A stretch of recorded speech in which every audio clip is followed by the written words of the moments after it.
নূহ আলাইহিস সালামের কাছে এক মা এক বাচ্চাকে কোলে নিয়ে আসছে। কাকে? বাচ্চাকে কোলে নিয়ে এসে নূহ আলাইহিস সালামকে বলে, ইয়া নবী আল্লাহ নূহ উদু আল্লাহ আলা, আমার বাচ্চাটার জন্য একটু দোয়া করেন যাতে আল্লাহ তার হায়াত বাড়ায় দেয়। তো নূহ আলাইহিস সালাম বললেন, কাম উমরুহ, বয়স কত তোমার বাচ্চার? বলে সালাসু মিআ সানা, 300 বছর। কোলের বাচ্চার বয়স কত? অনেক হায়াত পেত তো। তো উনি বলতেছে, তুমি 300 বছর তোমার বাচ্চার হায়াত, মানে এখন বয়স, তুমি আরো হায়াতের দোয়া চাইতেছো। তুমি কি জানো আখিরি জামানায় এমন এক জাতি আসবে যারা 60 থেকে 70-এর মধ্যে সব মরে শেষ। 300 বছর তোমার ছেলের বয়স, তুমি লম্বা হায়াতের দোয়া করো। তুমি কি জানো শেষ জামানায় এরা 60-70-এর মধ্যে সব মরেই যাবে? এই মহিলা তো অবাক, তাই নাকি 70-এ মরে যাবে?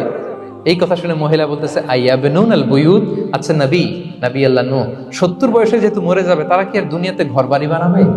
কেন মহিলার ধারণা 70 বছর যেহেতু হায়াত, ঘরের তো আর প্রশ্নই আসে না, এটা তো এমনি সেমনি কাটায় চলে যাবে। আজকে যদি আয়না দেখাইতে পারতাম ওই বুড়িরে,